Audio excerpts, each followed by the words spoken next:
नमस्कार दोस्तों, मैं हूं डॉक्टर अमरीश खारी। आपका अपने YouTube चैनल डॉक्टर खारी पर स्वागत करता हूं। आज की इस वीडियो में हम किसी दवाई के बारे में बात नहीं करेंगे या किसी बीमारी के बारे में बात नहीं करेंगे। आज की वीडियो में हम जानेंगे कि होम्योपैथी दवाइयाँ कितना समय लेती हैं बीमारी को ठीक करने के लिए। ये जानने के लिए आप वीडियो पूरा देखें। अगर आप हमारे चैनल पर नए हैं तो चैनल को सब्सक्राइब कर लें ताकि आने वाली हेल्थ रिलेटेड वीडियो से आप अपडेटेड रहें। दोस्तों, अगर आपको कोई बीमारी है और आप उसका होम्योपैथी ट्रीटमेंट ले रहे हैं तो आपको जानकारी होनी चाहिए कि ये बीमारी को ठीक करने में कितना समय लेगी। दोस्तों, इसके पीछे बहुत सारे फैक्टर्स होते हैं, बहुत सारी चीज़ों पर डिपेंड करता है कि कितने टाइम में ये बीमारी को ठीक करती हैं। दोस्तों, सबसे पहला फैक्ट तो होता है कि आपकी बीमारी कैसी है। यानी दो टाइप की बीमारी होती हैं, एक होती है एक्यूट, दूसरी होती है क्रोनिक। एक्यूट होती हैं जो कई बार आ जाती हैं और खुद ही ठीक हो जाती हैं बिना दवाई के भी, लेकिन उसमें कई बार समय लग जाता है। जैसे सर्दी जुकाम कई बार पेशेंट को होता है, ऐसे में कई बार पेशेंट को दवाइयों की ज़रूरत नहीं पड़ती है। पेशेंट का इम्यून सिस्टम उससे लड़कर उस बीमारी को ठीक कर देता है। लेकिन कई बार कंडीशन ऐसी हो जाती है कि उसमें पेशेंट को दवाई खानी पड़ सकती है, तो ऐसे में दवाइयाँ उनको ठीक कर देती हैं। इनको बोलते हैं एक्यूट डिजीज़। एक्यूट डिजीज़ में ज़्यादा समय नहीं लगता है। मोस्टली देखा जाता है कि 2 से 4 दिन के अंदर पेशेंट को राहत मिलनी शुरू हो जाती है और मैक्सिमम 1 सप्ताह तक पेशेंट दवाई खा सकता है।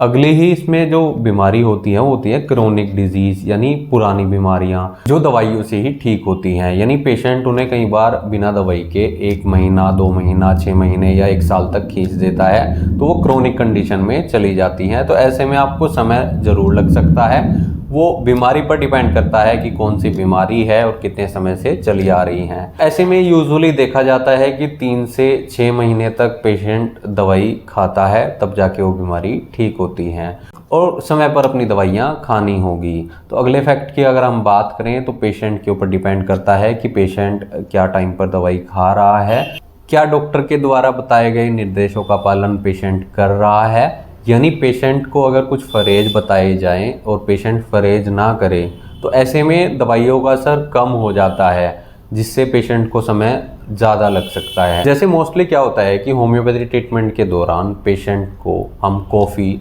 चॉकलेट्स, कच्चा प्याज, लहसुन के लिए मना करते हैं। इसमें इलायची भी होती है या मिंट से बनी कुछ चीज़ें होती हैं जो पेशेंट की कंडीशन के ऊपर डिपेंड करता है कि कौन सी बीमारी है, उसी हिसाब से उसको फरेज करने के लिए बोलते हैं। तो ऐसे में कई लापरवाह पेशेंट समय पर दवाई तो लेते हैं लेकिन फरेज नहीं करते हैं। तो दोस्तों, इसके अलावा कुछ और फैक्टर्स भी होते हैं, जैसे साथ में पेशेंट कौन सी और दवाइयाँ खा रहा है। कुछ क्रोनिक केस में पेशेंट क्या करते हैं कि आयुर्वेदिक दवाइयाँ भी खाते हैं, साथ में एलोपैथिक दवाइयाँ भी खाते हैं। तो ऐसे में डिपेंड करता है कि पेशेंट की क्या बीमारी है, उसको कितना समय लग सकता है, क्या उसको एलोपैथिक दवाइयाँ बंद कर देनी चाहिए, क्योंकि एलोपैथिक दवाइयाँ किसी बीमारी को क्योर नहीं करती हैं, वो सिर्फ सप्रेस करती हैं, कुछ टाइम के लिए उस डिजीज़ को दबा देती हैं।